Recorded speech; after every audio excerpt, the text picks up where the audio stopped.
जो शख्स होता है वो सिर्फ अपनी ज़िंदगी बर्बाद नहीं करता बल्कि उससे पूरा ख़ानदान तबाह बर्बाद होकर रह जाता है। हमने कई बार ये बावर करवाने की कोशिश की नौजवानों को, उन लोगों को जो नशे के आदी हैं, वो अपना बेड़ा गर्क तो कर ही रहे होते हैं, लेकिन उनके जो करीब लोग होते हैं, उनकी जो फैमिली होती है, उनकी जो इमीडिएट फैमिली है, जिस तरह बच्चे हैं, वालदैन हैं, बीवी है, या इसी तरह अगर कोई खातून नशा करती है तो जिसका शौहर है, वो सबसे ज़्यादा मुतासिर होती है। ये एक ऐसा ही मामला हंजरवाल के इलाके में हुआ है जिसमें बाप नशे का आदी था। पहले उसने अपनी बीवी को आज से तकरीबन 15 साल पहले मार पीट के घर से निकाल दिया। पहला स्टेप तो ये हुआ घर बर्बाद होने का। और फिर मामला ये हुआ कि ये बाप अब नशा पूरा करने के लिए अपनी इस जवान औलाद से पैसे मांगता था। जवान औलाद मेहनत मजदूरी करती है, जो बड़ा बेटा है वो रिक्शा चलाता है, वो किसी न किसी तरह ये ख़र्चा पूरा करके देता था और नशा जो वो करता था वो बेटे के पैसों से करता था। फिर एक वक्त आया कि ये बेटा तंग आ गया, बाप ने मारना पीटना।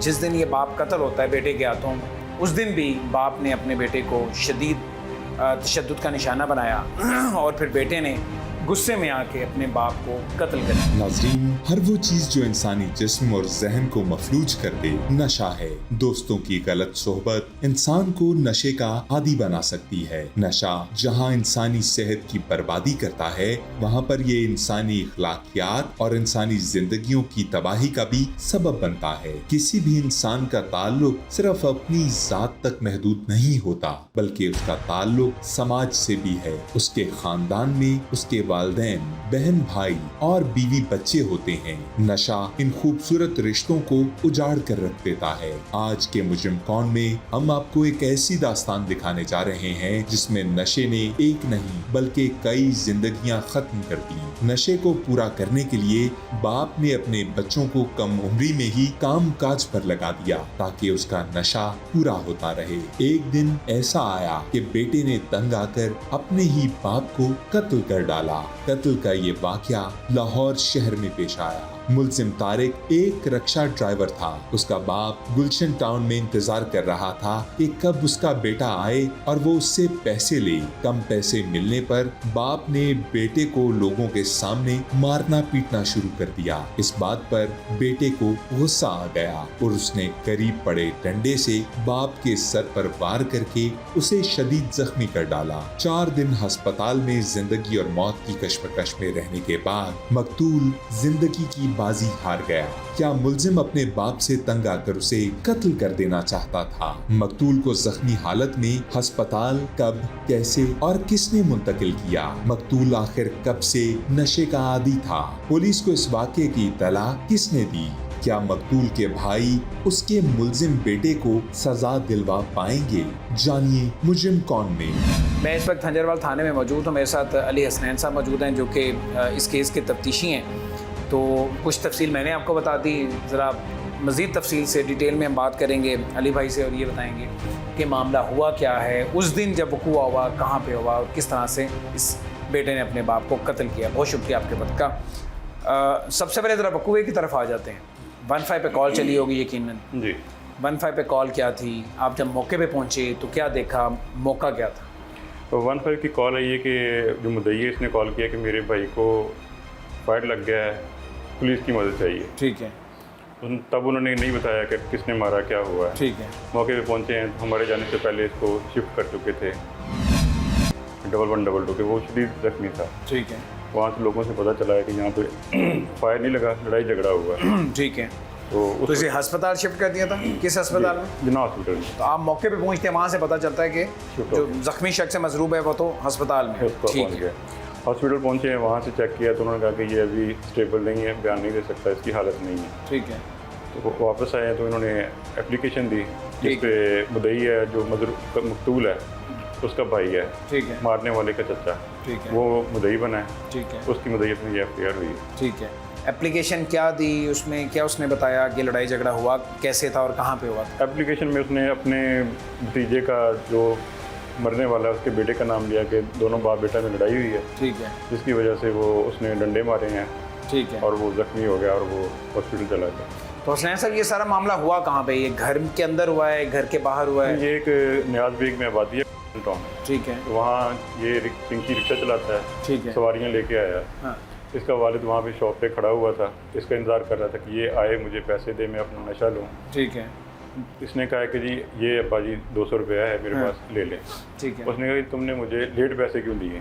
अच्छा। इस वजह से वो सवारियाँ बैठी हुई थी, रिक्शे से उतारा, इसे मारने लग गया। अच्छा, उन सबके सामने, लोगों के सबके सामने। फिर ये कहता कि मैं लोगों पहले घर में मारपीट होती थी, अब लोगों के सामने हुई तो मुझे गुस्सा आ गया। ठीक है। इस वजह से हम गली में लड़ते लड़ते चले गए। गली के अंदर आगे फिर गली में आए, वहाँ पे डंडा पड़ा हुआ था, उसने वो उठाया है और शिद्दत से मारे हैं उसके। वहाँ पे डंडे बरसाए। उसकी वजह से वो एक कान पे, एक इस साइड पे और 2 जख्म यहाँ पे आए हैं, मतलब चेहरे पे और सर पे जख्म आए हैं। ठीक है। जब वो नीचे गिर गया है तो ये फिर भाग गया है।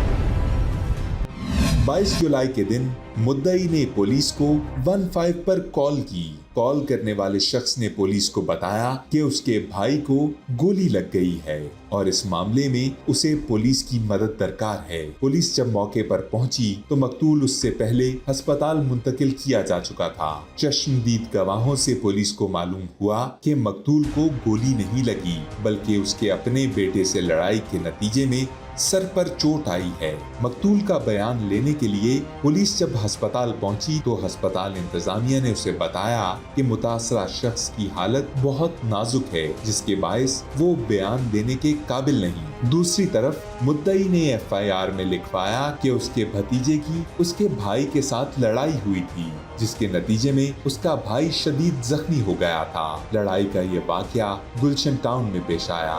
लड़ाई का ये वाकया गुलशन टाउन में उस वक्त पेश आया जब मकतूल अपने नशे को पूरा करने के लिए बेटे का इंतजार कर रहा था ताकि वो आए और उसे उस दिन की कमाई दे दे ताकि वो नशा खरीद सके। बेटे ने बाप को 200 रुपए दिए, मगर पैसे कम होने की वजह से बाप ने बेटे को रक्शे से उतारकर लोगों के सामने मारना पीटना शुरू कर दिया। नौजवान बेटा गुस्से में आ गया। उसने करीब पड़े एक डंडे से बाप के सर पर वार किए और उसे शदीद जख्मी कर दिया।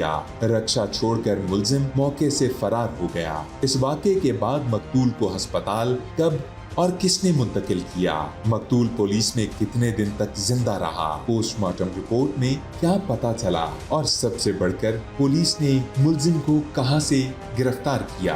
तो भाग गया बेटा जी। जख्मी था, किसने शिफ्ट किया? वहाँ पे इसके फिर साथ ही पिछली गली में इनका घर है। ठीक है। वहाँ से उसके भाई आए, भतीजे आए और भांजे। उन्हें पता चला भी इस तरह लड़ाई हुई है तो वो 1122 को कॉल की। जख्मी हालत में था लेकिन था वो बेहोशी। ठीक है। उसको उन्होंने हॉस्पिटल शिफ्ट किया। कितनी उम्र थी इसकी? इसकी उम्र थी 50 के करीब था। 50 के करीब। 50 के करीब। ठीक है। तो अस्पताल में जाते ही दम तोड़ गया या वहाँ पे उसका इलाज होता रहा? नहीं, उसका इलाज होता रहा। वो 4 दिन वहाँ पे कोमे में रहा है। अच्छा, कोमे में रहा? जी, कोशिश करते रहे हैं डॉक्टर, लेकिन 27 तारीख 22 का ये हुआ है, 23 को FIR हुई है, 27 की सुबह इसकी डेथ हो गई। तो क्या बताया डॉक्टर्स ने? ये पोस्टमार्टम रिपोर्ट क्या आई, वो कहाँ पे ज़र्ब लगी जो उसके लिए पोस्टमार्टम जानलेवा रिपोर्ट साबित में हुई? एक इसके ब्रेन में ब्लड जमा हो गया, ब्लड क्लॉट बन गया। डंडी की वजह से? डंडे की इतनी वजह जोर से इसने मारा? बिल्कुल। ये जो पीछे लगा ना डंडा, उस वजह से उसमें ब्लड क्लॉट बन गया। ठीक है। और इसके अलावा बाकी कितने जख्म हैं पोस्टमार्टम में? पोस्टमार्टम में इसमें 4 जख्म है इसके। टोटल 4 जख्म हैं और 4 के 4 हेड पे ही, चेहरे पे और ये हेड पे। ठीक है। और कहीं पे? और कोई जख्म नहीं। इसे कहाँ से गिरफ्तार किया आपने? ये मंसूरा बाजार में हमें बताया, पता चला कि ये इधर रिक्शा चला रहा है। ठीक है। मतलब फिर रहा है आम रूटीन में, कभी कहीं कभी कहीं। हाँ। पहले हमें पता चला कि ये ठोकर पे होता है, रात को उधर ही होता है। ठीक है। उधर चेक किया लेकिन कोई नहीं। फिर इसकी CDR ली, फिर ज़्यादा इसकी मूवमेंट थी वो मंसूरा बाजार की थी, फिर हमने वहाँ भी इसकी रैकी की और पकड़ा। वहाँ से पकड़ा गया। तो इस केस में ज़ाहिर है एक ही मुलज़म है और कोई शरीक मुलज़म भी नहीं? और कोई मुलज़म नहीं। मकतूल के घर वालों ने उसे अस्पताल मुंतकिल कर दिया। मकतूल अस्पताल में 4 दिन कोमे में रहा। सर में खून जमा होने के बायस मकतूल की मौत वाक़ई हुई। मकतूल नशे का आदी कब और कैसे बना? क्या घर वालों ने कभी उसका इलाज करवाने की कोशिश की? अगर मकतूल नशे का आदी था तो फिर उसकी शादी कब और क्यों की गई? जो मुद्दई हैं मोहम्मद रमज़ान इनका नाम है, दूसरे अनवारुल हक है इनका नाम, और दूसरे भाई हैं जो इनका नाम मोहम्मद रमज़ान है। हम इनसे बात शुरू करते हैं। आपसे बड़े थे या छोटे? मुझसे छोटे थे। आपसे छोटे थे? हाँ जी।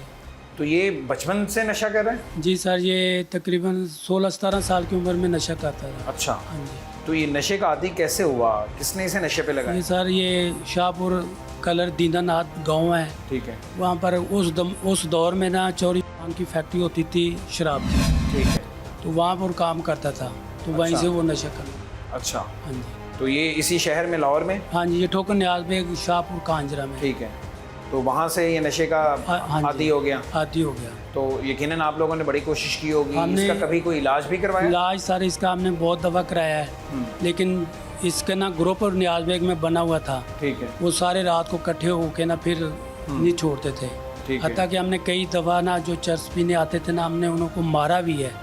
और महल्ले वाले भी हमें कहते थे कि ये बंदे जो इधर आते हैं ना, इनको मना करो। ठीक है, और महल्ले वाले हमें कहते थे, इसको नहीं कहते थे, क्योंकि ये नहायत ही बदतमीज़ बंदा था। ठीक है। तो वो हमें इलामा देते कि यार आप इतने अच्छे बंदे हो तो इसको क्यों नहीं समझाते। तो हमारे भी साथ वो झगड़ा करता था कि भाई आप कौन होते हो हमें मना करने वाले। ठीक है, लेकिन लेकिन आपने हर मुमकिन कोशिश की, कोशिश पहले की, उसका हाँ जी। इलाज करवाने हाँ की जी। कोशिश की, किसी तरह के बाद आ जाए, सख्ती भी की होगी, सख्ती भी की है, क्योंकि मारा छोटा भी। है। मेरा छोटा भाई था, मैंने उसको कई बार मारा है। और फिर हमने ना आखिर तंग आकर हमने ना 3 भाई हमने अखबार में भी दिया, और फिर ये हमने तो आगे आपने अखबार में दिया होगा हाँ ना, जी, क्योंकि वो कि हमारा इससे कोई ताल्लुक नहीं अलग है। नहीं है, क्योंकि कभी किसी की बैटरी निकाल लेता था, अच्छा, और कहीं से लुक वाला ड्रम जो है ना सड़क बनाने वो उठा के ले आता था। और ये थाना जाट चौक है, इस तरह हमने ना बयान रिकॉर्ड करवाए हैं ठीक है, कि हमें ये मसला है, हम इसके ना में तंगी देता है, तो ये कल को कोई वारदात करे हम उसके जिम्मेदार नहीं होंगे। अच्छा, ये आपने थाने में बयान रिकॉर्ड करवा हाँ दिया। जी, बिल्कुल। मुझे बताएं इसकी शादी कब हुई और इसकी शादी क्यों हुई? जब ये नशे का आदी था, ये सब कुछ ये करता था, ये चोरियां चकारियां भी करता था, तो सर इसकी शादी किसने करी? ऐसे हुए कि मेरे वाल साहब ना जड़ा वाला फैक्ट्री में काम करते थे, ठीक है, फार्म में। तो वहीं पर एक बुज़ुर्ग मिल गए जिन्होंने ना ये कहा कि यार मेरी बेटी है। तो मेरे वाल साहब ने ना कहा ठीक है हम रिश्ता आपने कर उन्हें लेते। बताया हुआ था कि ये नशे का हमने आदी? नहीं बताया, उनको नहीं बताया था। हाँ, उन्हें नहीं बताया ना, ये गलत किया। इसके 5 बच्चे थे, जो इसने लड़ाई झगड़े में 3 वहीं फौत हो गए, 2 थे जो लेकर आया था। अच्छा, उसको बच्चों को तो मैंने ही पाला है, लेकिन ये नहीं, वो बच्चे फौत कैसे हो गई, या इसके ये मारता पीटता था? मारता पीटता था, जुल्म करता बीवी के खुद साथ। कत्ल किए फिर? तुम नहीं, ये कत्ल कैसे? नहीं किए इसने। हाँ, वो पैसे नहीं, जो पैसे कमाता था अपना नशा पूरा करता था, घर में कुछ नहीं देता था। बच्चे फिर बीमार हो गए, एक बीमार है वही फौत हो गया। अच्छा। वो इसी तरह बीमार होते रहे, 3 फौत हो गए भाई। तो 2 थे वो हम इधर लेकर आ गए। बीवी को ये लाहौर ले आया? नहीं उतरी, बीवी उधर ही? जड़े वो नहीं आई फिर। और वहीं पे बीवी ने इसे छोड़ दिया, छोड़ ये इसने दिया। निकाल दिया? नहीं, वहीं पर केस चलता रहा, तकरीबन 1.5 साल केस चला है। खुला का? हाँ जी, तो फिर वो ख़त्म हो गया, तलाक हो गई थी इसकी। मकतूल 17 साल की उम्र में नशे का आदी बन गया। घर वालों ने कई बार उसका इलाज करवाया, मगर दोस्तों की गलत सोहबत में रहने की वजह से उसका नशा न छूटने पाया। नशा पूरा करने के लिए मकतूल मोहल्ले में लोगों का सामान चोरी करने लगा। मोहल्लेदारों ने जब चोरी के बारे में घर वालों को शिकायत की तो तंग आकर घर वालों ने अखबार में इश्तिहार के जरिए मकतूल से लाताल्लुकी का इजहार कर दिया। घर वाले ये जानते थे कि मकतूल नशे का आदी है, मगर फिर भी उन्होंने उसकी शादी कर डाली। मकतूल जो पैसा कमाता उसको नशा पूरा करने में खर्च कर देता। भूख और अफलास के बायस उसके 5 में से 3 बच्चे मौत का शिकार हो गए। मकतूल के भाई उसके बाकी 2 बेटों को अपने पास लाहौर ले आए। बच्चे पढ़ने और लिखने की उम्र में बाप का नशा पूरा करने के लिए मेहनत मजदूरी करने लगे। क्या मकतूल पहले भी अपने बच्चों को तशद्दुद का निशाना बनाता रहा है? इस लड़ाई के बारे में मकतूल के घर वालों को कब और कैसे पता चला? पुलिस को 15 पर कॉल किसने की? क्या घर वालों ने मुलजिम तारिक से दोबारा राब्ता करने की कोशिश की? आइए जानते हैं। तो लड़ाई झगड़ा पहले भी बाप बेटे तारिक के, बड़ा बेटा तारिक है जिसने कत्ल हाँ किया जी, है, ये पहले भी लड़ाई झगड़ा रहता इसी था? बात पे होता था कि ये मुझे पैसे कम देता है, मुझे पैसे कितने ज़्यादा। पैसे देता था रोज की बुनियाद? तकरीबन 200, 300, 400, क्योंकि रक्षा 200, चलाता था। 300, 400 वो देता था बाप? हम भी देते थे उसको कि आप लोग भी यार देते हमारी बेइज्जती ना करे। महल्ले वालों को गालियाँ निकालता था। एक दिन तो छुरा लेके बाहर आ गया था, ठीक है, तो महल्ले वाले सारे इकट्ठे होके आ गए, भाई ये क्या कर रहा है? कह रहे मुझे कहा मैंने तुम्हारे बेटों को ना मार देना है, अच्छा, तुम्हारे बच्चे जो है ना मुझे खर्चा नहीं देते। अच्छा, आपके बच्चों से भी हाँ मांगता जी, था? हाँ जी। वो कौन सा नशा करता था इतना महंगा? आइस का नशा करता था। आइस का नशा करता हाँ था, जी, तो खासा आइस। महंगा हाँ नशा। जी। और ये बात हकीकत है कि उसका एक छोटा बच्चा है, वो भी आपको बताएगा कि सारा दिन नशा करता था, रात को ना उसको नींद नहीं आती थी, इनों के साथ झगड़ता रहता था। अच्छा, ठीक हो गया। बड़ा तो जुल्म इसी करता इस बेटे के साथ पहले भी को लड़ता था हाँ जी, कई दफ़ा। और इसी तरह की लड़ाई होती थी पहले भी? ज़बानी लड़ाई- कलामी होती थी या ये दस्तों गिरेबान होते थे? लड़ाई होती थी, एक दूसरे को मारते, लेकिन हम उसको ना पकड़ लेते थे। ठीक है। हम उसका बाप कभी कुहाड़ी लेके आ जाता, कभी डंडा निकाल के लेके आता अच्छा। था, बेटे को ही मारता था। एक दो दफ़ा तारक को हम हॉस्पिटल भी ले गए हैं, उसको भी टाँके टूंके लगाए हैं। आप बताएं ज़रा, आप कहाँ मौजूद थे और ये लड़ाई झगड़ा हुआ कहाँ पे? से मैं ना खाना खा रहा था, ठीक है। तो बाहर से जो है ना तारक आया, उसने आखिया कि मैंने आपके भाई को ना उधर चोटें लगी हैं, तो जाके उन्हें तारिक ने खुद आके बताया? हाँ, तारक ने खुद आगे कहा कि जी मैंने आपके भाई को ना चोटें लगी हैं, तो जाके उन्हें उठा लिया। उसने बताया कि मैंने ही मारा है? हाँ जी, उसने बताया, अच्छा, खुद आगे बताया उसने? हाँ जी, उसने बताया कि आगे वो भाग गया है। भाग गया। आप लोगों ने पकड़ने की कोशिश की? हमने पकड़ने की कोशिश की, मगर वो भाग गया उस ठीक है। वक्त। फिर हमने जो है ना उधर जाके देखा, काफ़ी सारे आदमी और लड़कियां वगैरह, औरत वगैरह इकट्ठी हो गई थी। फिर हमने जो है ना, दूसरा मेरा भतीजा है आसिफ है, उसने 15 पे कॉल की है, ठीक है। तो उसके 1122 पे कॉल किए, भाई जो है ना उसको लेकर हॉस्पिटल चले गया और मैं जो चौकी पे चले गया। ठीक है। बस। और फिर ये अस्पताल रहा है? जी सर। 3-4 दिन अस्पताल में रहा? 5-6 दिन दिन। कौमे में रहा है? बिल्कुल कौमे में रहा जी। ठीक है। और तारिक ने उसके बाद कोई रब्ता किया, ये वो घर वापस आया? हाँ जी, फिर हमने ना रब्ता किया कि यार जो होना था हो गया, तुम एक दफ़ा ना अपना गिरफ्तारी दो। ठीक है। और उसको मैं खुद थाने में लेकर आया था इधर। आप लोगों ने ज़ाहिर है खुद मौके पे तो नहीं देखा था, लेकिन नहीं। लोगों ने क्या बताया कि लड़ाई हुई? हाँ किस चीज़ के वार किए गए थे? वो बस यही कह रहा था कि मुझे पैसे तुमने, नहीं, वार किस चीज़ से किए थे? उसके वो हाथ कोई में क्या डंडा था, तारिक? डंडा था जी उसके पास, डंडा था जो डंडे से पहले, वार किए? हाँ जी, पहले उसको तारक को डंडे मारता रहा ना, हाँ। फिर उसने वही डंडा पकड़ के उसको मारा है। घर वालों के मुताबिक मकतूल मुलजिम के साथ इसी बात पर झगड़ा करता था कि वो उसे नशा पूरा करने के लिए कम पैसे देता है। मकतूल दिन में नशा करता और रात अपने बेटों से लड़ता झगड़ता। वालिद के साथ मारपीट करने के बाद मुलजिम तारिक घर गया और घर वालों को लड़ाई के बारे में सब कुछ बता दिया। आइए मुलजिम तारिक से जानते हैं कि वकूए के दिन उसकी अपने वालिद से लड़ाई कब, कैसे और क्यों हुई थी। मकतूल ने मुलजिम के साथ ऐसी क्या बात की कि ये झगड़ा शुरू हुआ। आखिर मुलजिम इस कदर गुस्से में क्यों आ गया कि उसने अपने ही बाप के सर पर डंडे बरसा दिए। क्या उसने ये वार अपने वालिद को कत्ल करने की नीयत से किए थे? आइए जानते हैं। इसने अपने हाथों से अपने बाप को कत्ल किया है। वो ऐसे क्या हालात बन गए थे कि इसने डंडा उठाया और अपने बाप को कत्ल कर दिया? और ये हक इसे किसने दिया? वो नशे का आदी था, वो इनसे खर्चा मांगता था, इन पे तशद्दुद करता होगा, जो भी करता होगा, लेकिन बाप तो था। तो इससे हम बात करेंगे और पूछते हैं कि उस दिन क्या हुआ था और उससे पहले के घर के हालात क्या थे। तारिक, ज़रा वकूए वाले दिन का बताओ। तुम सवारियाँ लेकर आए थे ठोकर न्याज बेग में? जी सर, वालिद मैं- वहाँ पे खड़ा हुआ था पहले से? जी वाल साहब क्या बात की उसने? कहता खर्चा दे, मैं खर्चा दिता है 200 रुपया, तो कहता होर दे खर्चा। मैं कि दिहाड़ी नहीं लगेगी, थोड़े मेरे को मैं पेट्रोल भी पाना, ठीक है। ਤੇ 200 ਰੁਪਇਆ ਮੈਂ ਦੇਤਾ, ਕਹਿੰਦਾ ਹੋਰ ਦੇ। ਮੈਂ ਕਿਹਾ ਨਹੀਂ ਹੋਰ ਨਹੀਂ ਹੈਗੇ। ਤੇ ਉਹਨੇ ਮੈਨੂੰ ਮਾਰਨਾ ਸ਼ੁਰੂ ਕਰ ਦਿੱਤਾ, ਗਾਲਾਂ ਕੱਢਣੀਆਂ ਸ਼ੁਰੂ ਕਰਤੀਆਂ, ਕੁੱਟਣਾ ਸ਼ੁਰੂ ਕਰ ਦਿੱਤਾ। ਤੇ ਉਸ ਤੋਂ ਬਾਅਦ ਫਿਰ ਨਾ ਮੈਨੂੰ ਵੀ ਗੁੱਸਾ ਚੜਿਆ ਤੇ ਉਹਨਾਂ ਗਲੀ ਦੇ ਵਿੱਚ ਡੰਡਾ ਪਿਆ ਸੀਗਾ ਤੇ ਅਸੀਂ ਹੱਥੋਂ ਬੱਕੀ ਹੋ ਗਏ ਤੇ ਉਹਨਾਂ ਡੰਡਾ ਫਿਰ ਮੇਰੇ ਕੋਲ ਨਾ ਸਰ पे ਲੱਗ ਗਿਆ। नहीं, अब यहाँ से पूरी बात बतानी है। जी डंडा मारा कहाँ पे, कितनी दफ़ा मारा और जिसम के किस हिस्से पे मारा? सर मुझे नहीं पता कितनी, तो ये नहीं पता था? नहीं मुझे नहीं पता बाप कितनी। था या जानवर खड़ा हुआ था? अंधेरा था वह गली में। अंधेरा था, जो भी था। डंडा चला रहे थे, ये तो पता था ना मैं कहाँ पे मार रहा हूँ। डंडा जब किसी को मारते हैं, गोली मारी तो पता नहीं चला। जब डंडा किसी को मारता है, मारने वाले को पता होता है कि मैंने उसे कहाँ मारा है। बाजू पे मारा है, कमर पे मारा है, टांग पे मारा है, सर पे मारा है, ये तो पता ही होता है ना। तो एक डंडा तो नहीं लगा।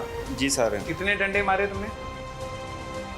कितनी बार मारा? सर 2-3 दफ़ा मारा। 2-3 दफ़ा नहीं, तुमने बार बार मारे। उसके 5-6 तो जख्म है आपके खाली। जी सर। सर पे मारते रहे हो?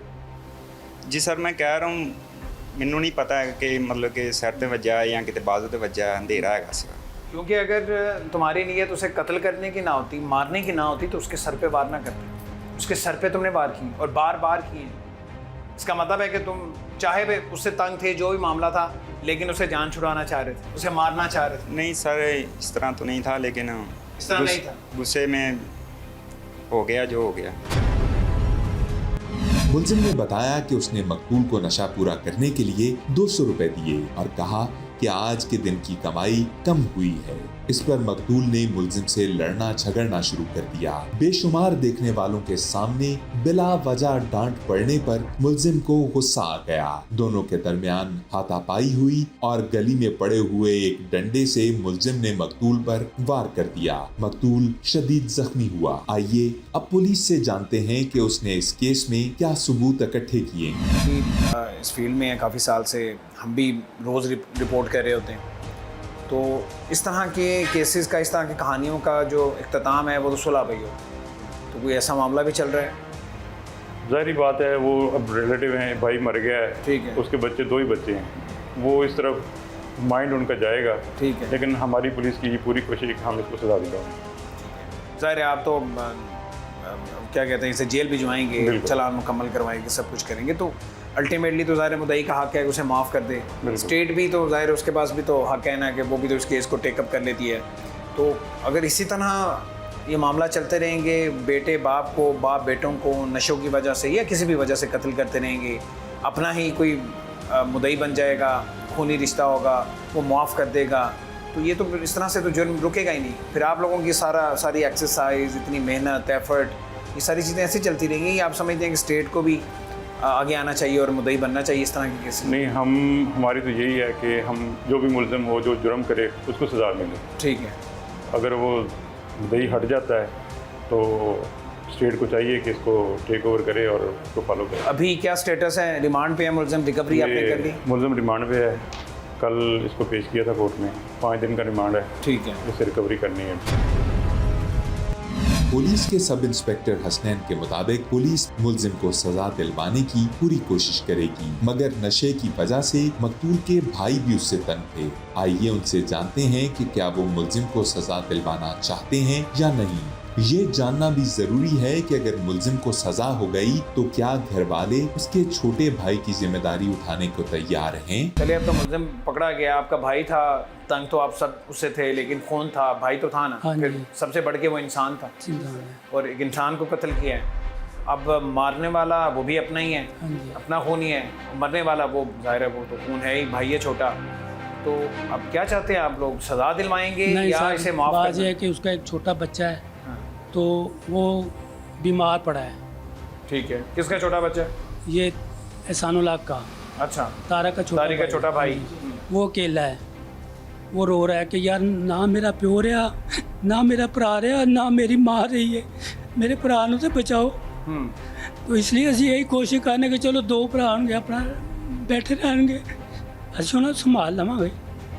तो आप ये चाहते हैं कि उसे ज़ाहिर है गिरफ्तार तो हो गया हाँ है, जी। जेल चला जाएगा, लेकिन आप लोग माफ़ कर देंगे, माफ़- केस वापस ले लेंगे? हाँ जी, साड़ी कोशिश है आप भी समझते हैं कि सजा मिलनी चाहिए, कि छोटा कदम तो नहीं सर जी, है, बगल कत्ल है किया कि- उसने। ये नहीं कि पूरा मोहल्ला ही उससे तंग है, हम नहीं तंग थे, पूरा मोहल्ला नहीं, तंग तंग तो था। था, लेकिन किसी भी सूरत किसी की जान लेने का, तो आप तो बारिश आदमी हैं, ज़ाहिर है आप मजहबी आदमी हैं, दीन के ज़्यादा करीब होंगे, तो दीन तो मना करता है कि आप सर- किसी भी सूरत किसी की जान नहीं ले सकते, कत्ल करने ठीक का है। कोई हक नहीं है किसी को। लेकिन ठीक है, लेकिन जैसे किसी के मुकद्दर की तकलीफ लिखी हुई ना, जैसे उसकी मौत थी वो आ गई है, वैसे फिर तो आप लोगों को केस ही नहीं करवाना चाहिए था। अगर ये सारा पुलिस सर- की एक्सरसाइज, सर, हमें पुलिस इस इसमें चीज़ का मेहनत नहीं कर रही पता है, था। अदालतों में लेकर जाएगी, फोरेंसिक होगा, कभी किसी जगह लेकर जाएगी, तो आप लोग ये सब कुछ करते ही ना, आराम से दफना देते भाई को। हम जिंदगी में पहली दफ़ा ये काम पड़ा है, हमें इन चीज़ों का नहीं पता था, और ना ही हम ये इस मामले में पढ़ना चाहते थे। और वैसे भी ये तारिक अगर अंदर चला जाएगा, आप लोग अगर केस वापस नहीं लेंगे, तो वो छोटे बच्चे की जिम्मेदारी आप पे आ जाएगी। जी, मेरे पास अभी वो अपने घर में नहीं डरता है। तो उस जिम्मेदारी से घबराते हुए तो नहीं आप माफ़ करें? नहीं सर, ये पहले भी हम करते रहे हैं, लेकिन वो बच्चा है, उसको हम नहीं ऐसा कर सकते। हम ये कहते हैं कि चलो 2 भाई अपना सुकून से अपना घर है, हम उसकी शादी कर देंगे, अपना घर भर बिसाए। आखिरी बात, को दुख है, दुख तो है, भाई था, है, जैसा भी था, नशे भाई का है। आदी था, हाँ आप जी। लोगों को तंग करता था, लेकिन खून तो अपना था ना। बिल्कुल सही, दुख है, दुख तो है, लेकिन दुख भाई का भी है, दुख बच्चे का भी है। तो भाई तो चलो अल्लाह को प्यारा हो गया, तो यार एक बच्चा, अब उसके लिए तो हम कोशिश करें कि चलो उसकी जान को हम बचा लें। ये तो देखे ना हजरत, बच्चे ने कोई छोटा काम तो नहीं किया ना, उसने जान ली है, हाँ कत्ल जी। किया उसने। दुनिया में इससे बड़ा जुर्म तो है कोई नहीं। तो आपकी हमदर्दियाँ तो नेचुरली असूली तौर पर तो नहीं होनी चाहिए, चाहे वो आपका अपना है, चाहे उसके घर में तंगी हाँ है। जी। इस तरह तो नहीं है कल को किसी और की जान लेगा, खुदा ना खास्ता ये बच्चा किसी भी वजह से, तो आप फिर उसे माफ़ कर देंगे? लेकिन सर हम अपील करते हैं कि चलो बच्चे ने ये जुर्म किया है तो उसको सज़ा जो है ना कम हो जाए बस। मकतूल के भाइयों के मुताबिक उन्हें भाई के कत्ल होने का दुख है, मगर वो इस बात से भी वाकिफ हैं कि मुल्जिम उनका अपना भतीजा है और वो चाहते हैं कि उसको कम से कम सजा मिले। क्या मुल्जिम इस बात से मुतमईन है कि मकतूल के भाई उसे सजा से बचा लेंगे? मैंने इससे ज़्यादा पूरे एतमाद मुल्ज़म नहीं देखा, 302 का मुल्ज़म। उसकी वजह ये है हथकड़ियाँ से लगी हुई हैं, लेकिन इसका चेहरा बता रहा है कि इसे पता है कि केस ख़त्म हो जाना है, इसकी जो चचा हैं वो मुद्दई हैं इस केस के, और ये मामला रफा दफा हो जाना है। इसने वो रास्ते का एक पत्थर था और वो ख़त्म हटा दिया है, मार दिया है, कत्ल कर दिया है, और मुद्दईयों ने आके सुलह कर लेनी, और उसे पता है और ये जेल से वापस आ जाना है। ऐसे ही ਸਰ ਜੀ ਜੋ ਮੈਨੂੰ ਮਾਰ ਦਿੰਦਾ ਖੰਜਰ ਰੱਖਦਾ ਹੀ ਕੋਲ ਤੁਸੀਂ ਜਾ ਕੇ मार देता और जी। मारने में फ़र्क है। ਸਰ ਜੀ ਦੇਖੋ ਨਾ ऐसे ही है, तुमने कत्ल किया है, उसने कत्ल नहीं किया तुम्हें, फ़र्क है ना। ਮਹੱਲੇ 'ਚ ਜਾ ਕੇ ਪੁੱਛ ਸਕਦੇ ਹੋ ਖੰਜਰ ਕੋਲ ਰੱਖਦਾ मुझे ਹੀ सारा ਖਿਲਾੜੀ पता चल गया, मोहल्लेदारों ने बताया कि वो दुनिया की हर बुराई उसमें थी, हर ऐप उसमें था, जी। तुम्हें तंग भी करता था, तुम्हारी माँ को भी उसने घर से निकाल दिया, जी। लेकिन कत्ल का जवाब तुम्हें किसने दिया? इसका मतलब तुम ये तस्लीम तो करो कि हाँ मैंने गलत किया है। ਜੀ ਬਿਲकुल गलत इतनी की अंधेर नगरी कि कत्ल करने के बाद अब सुलह हो रही है और तुम कह रहे हो, वो तुम्हारे जो चचे हैं वो भी ये कह रहे हैं नहीं जी कोई मसला नहीं है, बच्चे की ज़िंदगी बर्बाद हो जाएगी, उसकी जो ज़िंदगी ख़त्म कर दी है तुमने सारी ज़िंदगी। तुम्हें मुझे बताओ, वैसे तो बेहिस आदमी लग रहे हो, वरना अपने हाथों से बाप को कत्ल करने के बाद बंदा सो ही नहीं सकता। कत्ल की सज़ा क्या है? फांसी, सज़ाए मौत, उम्र कैद। तो तुम्हें क्यों ना मिले? वजह ठीक है मिलनी चाहिए ना तुम्हें, तुम खुद बताओ, मिलनी चाहिए ना। जिस शख्स ने भी कत्ल किया है उसे ये सज़ा मिलनी चाहिए, जी तो तुम्हें क्यों ना मिले? क्योंकि तुम्हारे चचा जिम्मेदारी नहीं ले सकते तुम्हारे छोटे भाई की, वो उनकी जिम्मेदारी बन जाएगा। वो भी बेहिस लोग हैं, मुद्दई हैं, भाई हैं, बेहिस हैं, वो अभी से कह रहे हैं जी हमने माफ़ कर देना, और तुम भी यहाँ पे बड़े एतमाद से बैठे हुए कि चंद दिन की बात है मैंने वापस आ जाना, या तुम चाहते हो सज़ा मिलनी चाहिए? ठीक है सर, जो पुलिस करेगी मुझे मंजूर है। नाज़रीन, देखा आपने नशा कैसे रिश्तों के तकद्दुस को पामाल कर छोड़ता है। ये हम सब की इज्तिमाई जिम्मेदारी है कि नशे को मुआशरे से खत्म करें, क्योंकि ये लानत कई और जिंदगियों को निगल जाने के लिए तैयार है। अब तक के लिए बस इतना ही। टीम मुजरिम कौन को दीजिए इजाजत। अल्लाह निगहबान।